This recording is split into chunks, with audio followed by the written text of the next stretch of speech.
I am a frequent instructor at the U.S. Patent Office for search engine technology. They have 150 patent clerks in this one division. They are the guys that award all and every single patent to any search engine.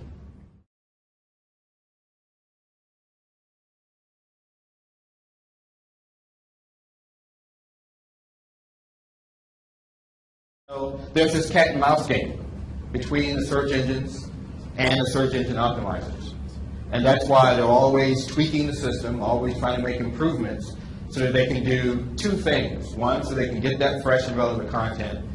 And the other is so that they can keep the search engine optimizers from gaming the system in any artificial way. They don't care if the search engine optimizer is doing extremely well by producing information and content that is really good for the searchers. That's okay.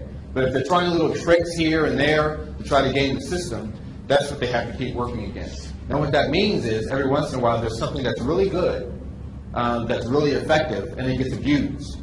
And then it's not good anymore because the search engine has to turn the knob a little to measure things differently. In the old days, it used to be good enough to have kind of a system of keyword matching.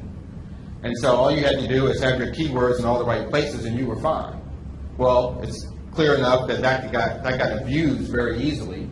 And so now the search engines are a lot more sophisticated than they used to be. It's not just about keyword matching anymore. They look at a whole bunch of stuff, and we'll get into that a little bit. Same thing with linking. Used to be just get as many links as you can. The more links, the better. And that was enough.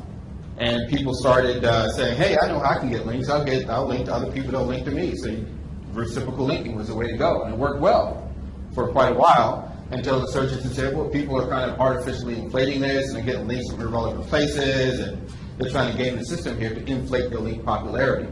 So they turned the knob, and now reciprocal linking doesn't do what it used to do. So people got clever and they said, well, let's do three-way linking, right? A links to B, B links to C, C links to A. It's not reciprocal linking. Everybody gets happy. Everybody gets something. And because of the incredible technology that they have to pretty much have a web graph of the entire internet and know who's linking to whom, that doesn't work the way it used to. So people said, well, okay, three-way linking won't work. Let's just go out and just buy something.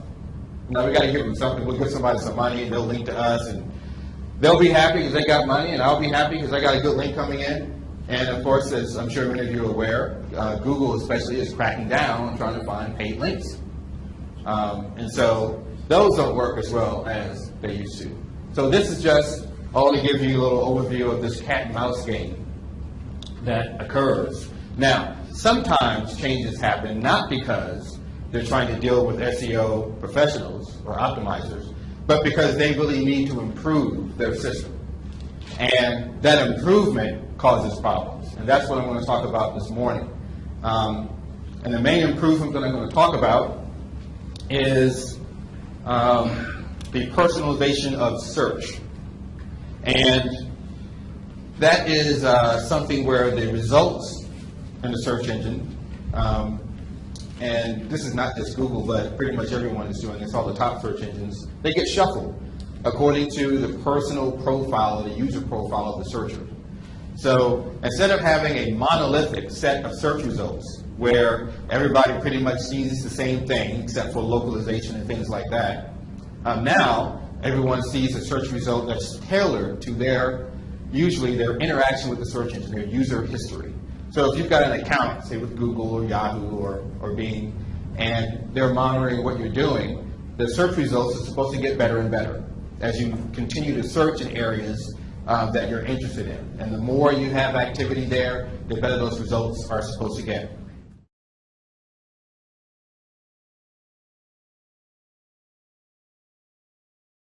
This is a quote from a guy named Mike Moran, who you might have heard of. He used to be an engineer at IBM.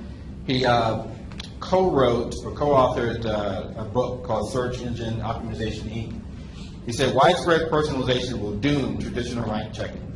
The question won't be, does my site rank number one? But rather, for what percentage of searchers does my site rank number one? What was my average ranking yesterday? And he says it's the biggest change in search marketing since paid search. in the beginning of personalization, people were wondering what the impact was going to be. So that some people said, well, this really doesn't change anything at all. It's not going to affect anybody, and so we can just keep on going, doing things the way we used to. And there are other people who said, well, okay, this is going to be somewhat of a change, and what we need to do then is we can't really depend on ranking anymore as a measure of success, because there is no such thing as where am I ranked. It's just different for every person. So we need to pay attention to analytics instead. Look at the traffic coming in. Now, the interesting thing is, first of all, that recommendation is not something new. It's something you should have been doing anyway, right? Looking at your analytics, looking at the traffic and the conversions. The other thing is that it doesn't solve the main problem that personalization causes for SEO. That main problem is because of the methodology that's used. SEO can be likened to a process of reverse engineering. You look at the search results, you see who's ranked where, you figure if I want to target this key phrase and I want high visibility, let's look at what these guys are doing, kind of pick it apart, and then figure out what I need to emulate so that I can be as good as number one, number two, number three, whatever. That's the normal process. And you're doing that to figure out how do you tweak or modify those elements that I just pointed out, your content, your title tag, your links, your link text, the title tag the page is linking to you. Where do you put your key phrases? Do H1 tags matter? All kinds of things like that. That's what you're trying to figure out. Now, if I take that away from you, if I say, I'm not going to let you know anymore who's 1, 2, 3, 4, 5, or 6, that changes the ball game for you.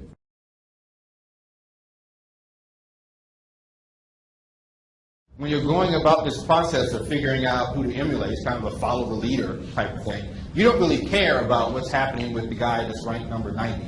You just don't, right?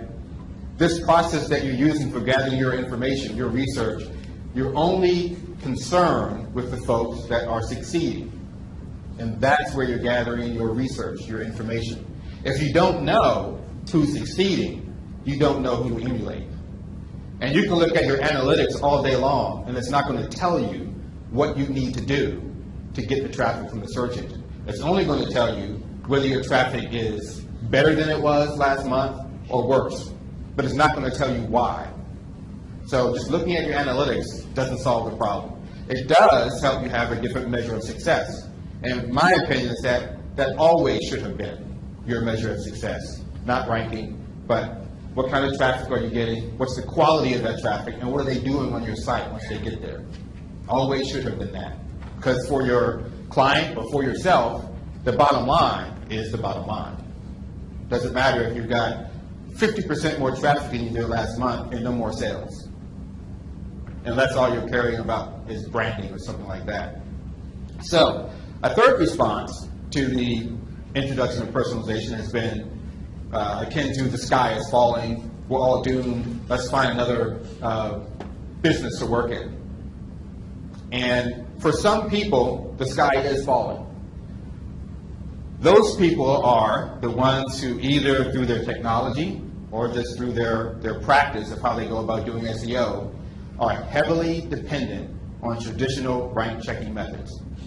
So for example, there are a lot of tools out there that will help you kind of figure out what you need to do to target certain key phrases or target a particular search engine. Most of those are based on traditional rank checking methods. On the back end, they do the search, they find the top 10, top 20, top 30 people that are ranking, and then they analyze those pages and they give you a recommendation. And they basically do something, usually something very simplistic, just take averages. Let's look at all the title tags and average them out, see what's going on. Let's look at all the key phrase density, and we'll average it all up, and then we'll give you a recommendation. So if they're dependent on traditional rank checking methods to figure out who to emulate, then that tool is pretty much obsolete or going to become obsolete very soon. Because the tools can't do any better than you can in this era of personalization, figuring out who's ranking where. Because, as a matter of fact, there's no such thing anymore as where you rank. And trying to get clients to realize that, it's like pulling teeth. But it's something that you have to do. So what I want to talk about today is this aspect of the cutting edge of SEO. And it's entitled SEO Themes and personalization.